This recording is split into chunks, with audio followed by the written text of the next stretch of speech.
All goods na mga kabisyo yung dump truck ni Sir Dave ng Malolos. Tama ba sir? Malolos kayo? Ayan. Ang naging project, unahin muna ito. Mamaya na natin ipakita yung mga accessories dyan. From standard to high side mga kabisyo na 13.8 nag-allowance tayo. Kasi pag baka sumobra tayo pagka saradong 14 yung ginawa natin, 14 cubic mga kabisyo. Ayun yung standard mga kabisyo, yung dating siding nya. Ito na tayo ngayon, yung project natin. Yung tailgate syempre tinaas din. Nilagyan lang natin ng salakot dito para pag nag-overload yung karga, hindi aagos dito yung pangarga nya. Medyo lalayo siya gawa nung salakot na yan. Yan, yung taillight mga kabisyo, as is na yan. Napakalupit naman. LED taillight. Original na nakakabit sa unit. Pati itong mga chrome na rim nya. Yan, naka-chrome yan mga kabisyo. Hindi ito yung mags. Chrome yan, medyo madumi lang, hindi pa namin nalilinis. Paman na hub cover. Original na rin nandyan sa unit. Ayan yung panglikod. Yung harapan, ganun din syempre yung rim nya, chrome din. Stud cap, meron na rin. Hub cover or yung taklob dyan sa may bearing nya. Side grill, ganyan na din. Tapaludo, chrome na rin. Yung mga dito sa may backseat na tong chrome mga kabisyo, dati na dyan sa may door handle. Lower door, yung kaduktong ng lower door mga kabisyo. Yung step nya, naka-chrome na rin lahat. Yung bumper, Jet Inoue mga kabisyo. Yan, yung sa bumper, ang naging project naman natin dyan, pre-pataas nga, in-automatic na syempre. Para all goods na dun sa formahan nya na Jet Inoue na bumper. Ayan o. Pre-pabuhay nga headlight.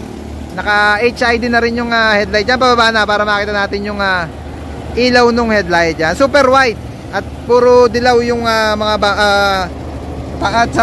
park light nya. Yan. Sorry. Kulay dilaw na rin yung mga park light nya. Pati sa bumper light kulay dilaw na. Sabi nga na Jet Inoue. Eto na yung naging project mga kabisyo sa harapan. Yankee bracket ng side mirror. In-stay na natin yung dati nilang original na side mirror. Yung may wiper. 4 feet mga kabisyo. Jet Inoue na longhorn, mabisyo horn ba yan? Sound check na natin pre, papitig nga ng longhorn natin dyan. Isa ba? Yun, okay na, grabe naman yung Jet Inoue natin na yan. Original siya, Jet Inoue, 4 feet mga kabisyo. At yung ladder, dati na dyan mga kabisyo, palong, yung cover na stainless dito. As is na yung unit, kaya wala na tayong ginawang iba dyan, bukod nga sa nabanggit ko na. In-automatic lang, yan na rin yung bumper. Bracket lang ng side mirror at yung 4 feet na busina mga kabisyo at nilagyan ng crossbar para tungtungan nung dalawang 4 feet. Dalawa yan mga kabisyo, yung pa sa kabila yung isa. Iyan ang custom unit mga kabisyo, grabe naman yon. Chrome face, corner panel naka chrome na rin.